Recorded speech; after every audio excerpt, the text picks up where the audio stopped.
కొరింథీ మొదటి పత్రిక 4వ అధ్యాయము. ఇలాగున క్రీస్తు సేవకులమనియు దేవుని మర్మముల విషయములో గృహ నిర్వాహకులమనియు ప్రతి మనుష్యుడు మమ్మును భావింపవలెను. మరియు గృహ నిర్వాహకులలో ప్రతి వాడును నమ్మకమైన వాడై ఉండుట అవశ్యము.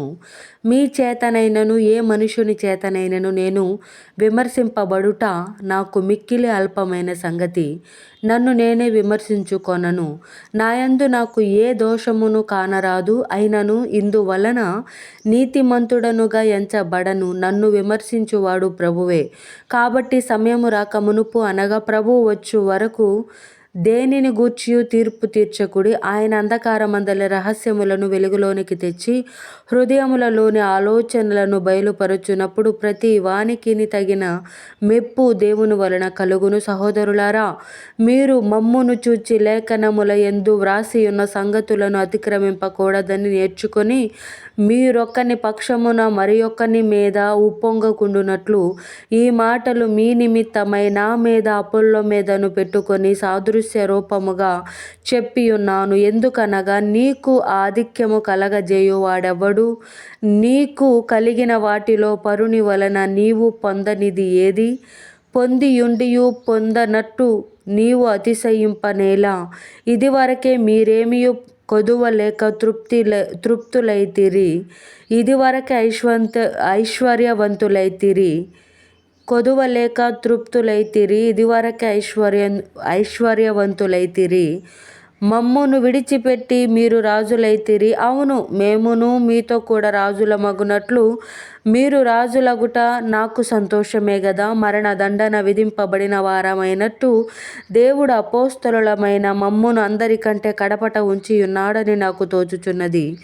మేము లోకమునకును దేవదూతలకును మనుషులకును వేడుకగా నున్నాము.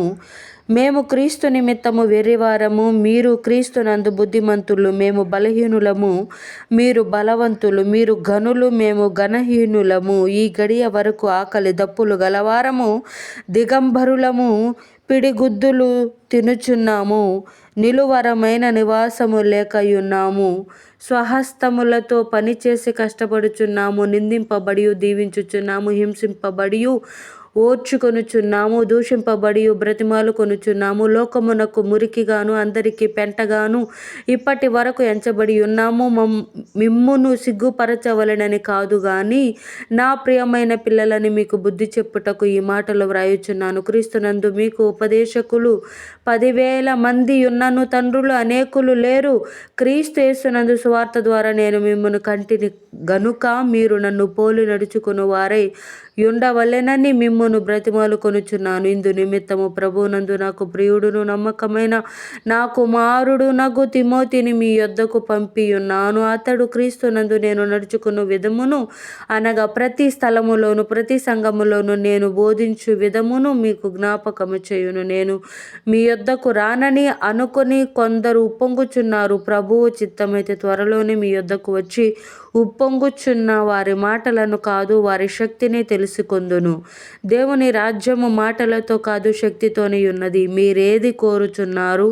బెత్తముతో నేను మీ యొద్దకు రావలెనా? ప్రేమతోనూ సాత్వికమైన మనసుతోనూ రావలెనా?